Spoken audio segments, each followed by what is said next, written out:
Two men freed of murder charge after 9 years on remand. Lombard Street squatters receive houses at Prospect, East Bank, Demerara. In the region, Brazilian villages still reeling from toxic mudslides. And internationally, China declared world's second largest arms dealer. Greetings and welcome to this edition of Headline News Update. I am George Gonzalez. Thank you for joining us. This morning, after being remanded for almost a decade, two men were freed of a murder charge in the High Court. Here is Bibi Bacchus with that story. 37-year-old Lowell Hope and 27-year-old Sherlyn Joseph pleaded not guilty to the charge of murder in the High Court today. According to the prosecution, the two men beat to death 19-year-old Kenny Cream of Port Kaituma on August 9, 2011, at Munice's Backdam, Port Kaituma Northwest District. The violent altercation allegedly stemmed from a heated argument among the three. A postmortem examination reported his cause of death as blunt force trauma to the head.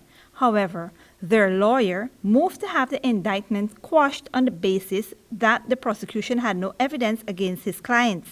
He stated that there was no eyewitness, forensic evidence, or even circumstantial evidence in the case. The prosecution had no objection to the motion and conceded that it did not have sufficient evidence to continue the case. Headline News Update, Bibi Bacchus. Thanks, Bibi. Early this morning, reports surfaced of a fire at the Strip Restaurant and Bar located at the Gifflin Mall in Turkine, Greater Georgetown. The building was evacuated and firefighters reported promptly to the scene to quell the flames. By this point, the fire seems to have been put out. However, as of news time, the cause of the fire as well as the extent of damage has yet to be determined. After almost 3 years and several protestations, the Lombard Street squatters are finally getting a new place to call home. Esther Sobers tells us that almost half of the families present at the original squatting area have received houses at Prospect Housing Scheme, East Bank, Demerara. Out of the 49 families who were squatting at the Lombard and Broad Street, 20 of them were awarded houses, compliments of the Central Housing and Planning Authority in collaboration with Food for the Poor, Inc. The elated families were all gathered at the handing over ceremony in Prospect Housing Scheme, East Bank, Demerara, where their houses were allocated. Squatters who reside on reserves need to be relocated and resettled, and affected persons must be provided with the option of acquiring government housing. Our children must grow up in communities. Every child, every family should have a roof over their head. The former squatters showed their appreciation through poetry and a skit at the ceremony. In 2017, the CHPA had hoped to relocate the residents to an area in Mocha Arcadia. However, that plan fell through when the efforts to relocate the squatters were met with resistance from the residents of the Neighborhood Democratic Council of the community. Nonetheless, the families are happy to have a new place to call home. And I'm thankful for CHMPA and Food for the Poor and every other person that is on board that make it possible for me to get my new home. You ever at one point thought that you would not have gotten your home? Were there any doubts that you would have received this house now? This home? No, well,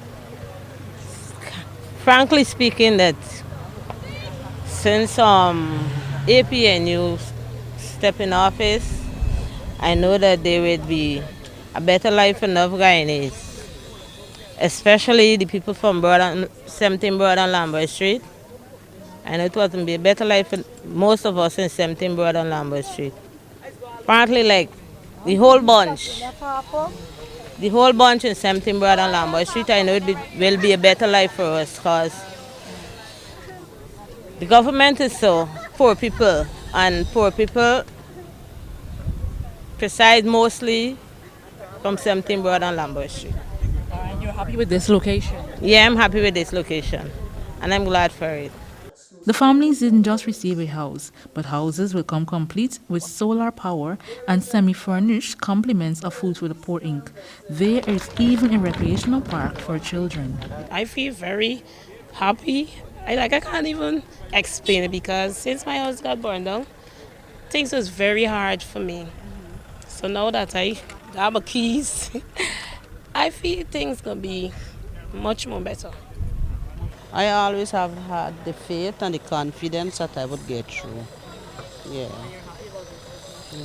Yeah, more than happy. More We'll than be moving in this. myself and daughter and grandchildren. Like next month. Persons who were a part of the success of the housing project was former Minister of Housing Valerie Patterson-Yearwood, CHPA CEO Leon Saul, Minister of Health Walter Lawrence, and several other ministers. For Channel 2 Headline News, Esther Sobers. Thanks, Esther. On Monday, January the 27th, the governments of the Cooperative Republic of Guyana and the Republic of Albania signed a memorandum of understanding on the exemption of visa requirements for holders of diplomatic, service, and ordinary passports at the Embassy of Albania in Washington, D.C.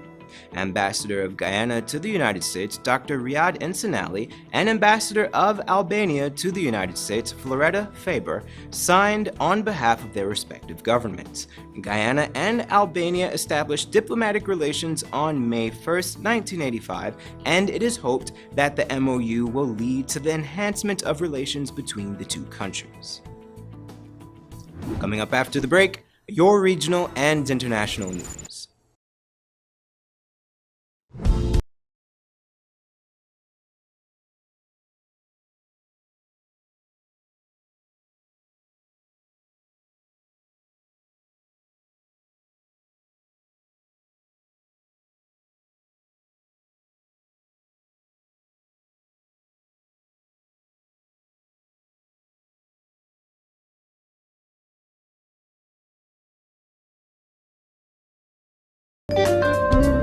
The voting process.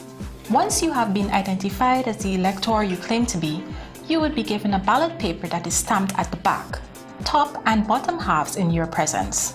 On the ballot paper, provision is made for you to vote twice. Once at the top section where you vote for the party of your choice in the general election, and once at the bottom section where you vote for the party of your choice in the regional election.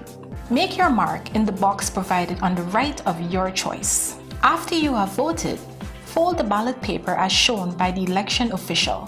Dip the first joint of your right index finger in the ink provided and place the ballot paper in the ballot box that is there for this purpose.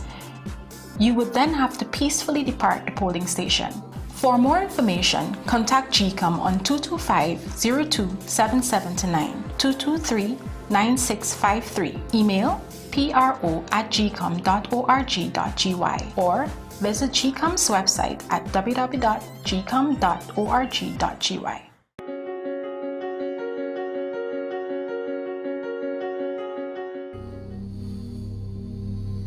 This place is really hot. What's wrong with your AC?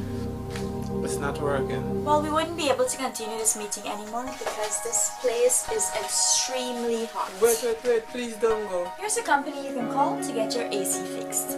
Action Cool. Honey, what's dinner? I had a hard day.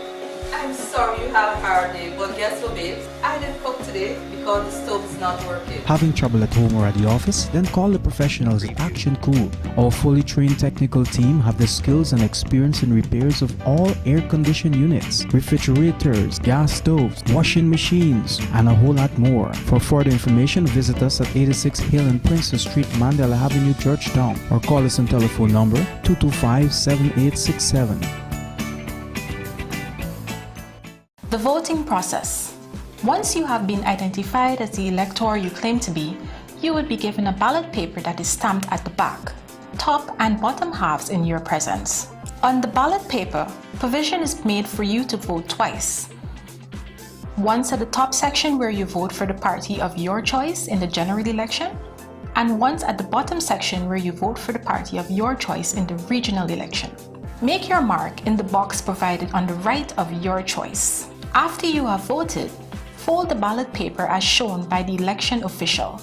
Dip the first joint of your right index finger in the ink provided and place the ballot paper in the ballot box that is there for this purpose. You would then have to peacefully depart the polling station. For more information, contact GCOM on 225-02-7729, 223-9653, email pro@gcom.org.gy, or visit GCOM's website at www.gcom.org.gy.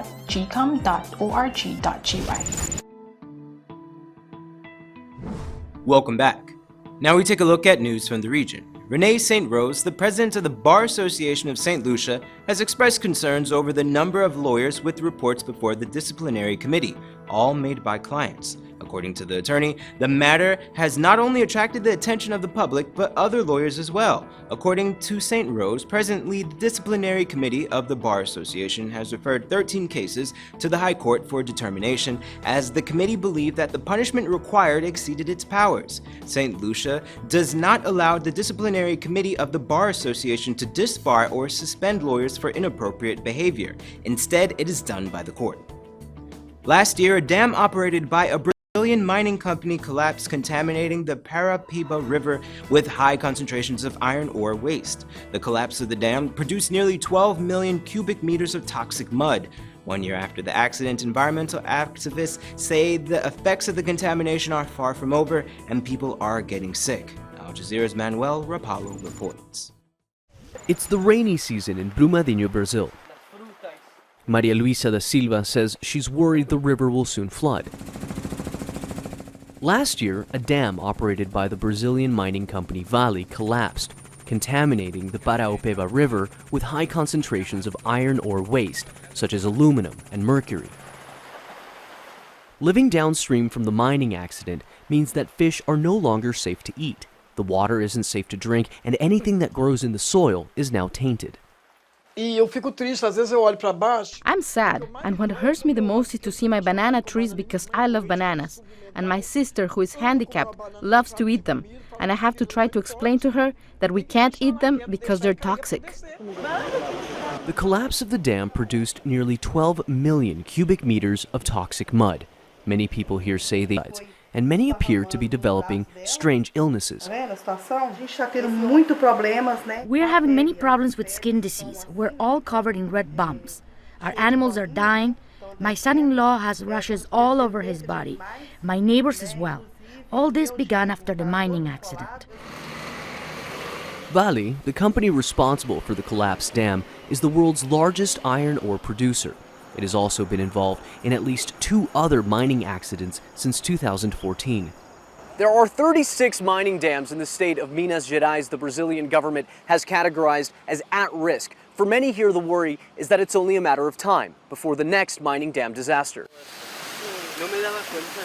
Environmentalists like Carolina de Mora warn the problems associated with iron mining could become worse. Here in our region, the iron ore and the water exist at the same geological depth. And if we keep mining, we will destroy the aquifers. So this is a matter of choice. We can either take the water and the aquifers or allow the mining companies to operate. Since the late Vale has agreed to shut down 10 dams, similar to the one that collapsed in Brumadinho. Environmental activists, however, say that's not enough and are demanding stronger regulation of Brazil's mining industry. Manuel Rapallo, Al Jazeera, Brumadinho, Brazil. And internationally, new research suggests China is now the world's second largest producer of weapons, behind the United States and ahead of Russia. Al Jazeera's Alexei O'Brien reports. China's military might on show at a own military, and we also see that the industry is at a point where other countries are demanding its weapons.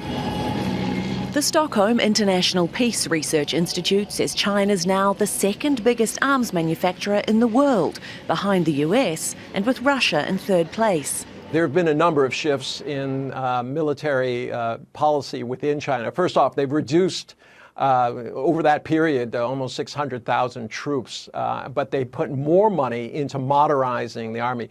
The 2 aircraft carriers are in production, one they had bought. Those are big ticket items.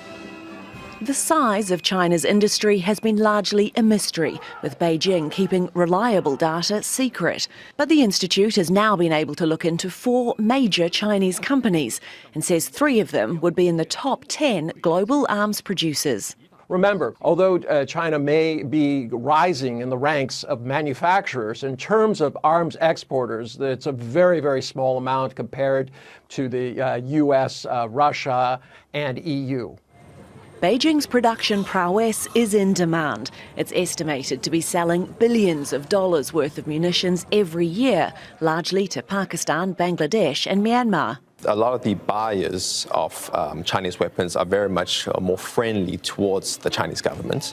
It's also the case that they cannot certainly ascertain weapons from Western producers such as the UK or Germany or the US, and such rely on China to produce or to provide less sophisticated and sometimes less expensive weapons to be used for their specific purposes.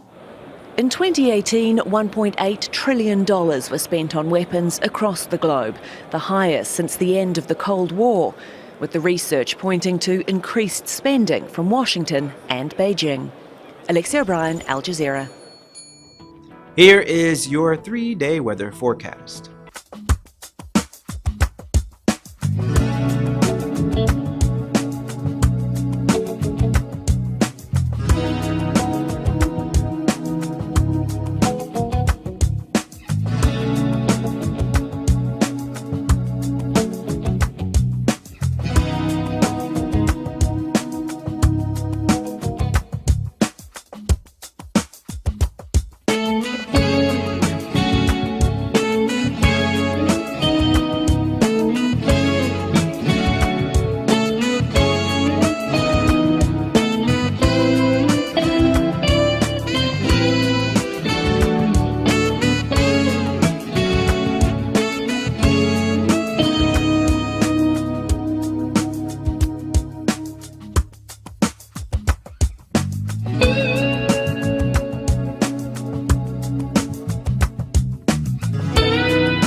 And that's all for this edition of Headline News Update. Tune in Wednesday at 7 p.m. for another episode. Be sure to subscribe, like, and follow us on Facebook and YouTube. And visit our website at headlinenewsguyana.com for more news. Until then, take care.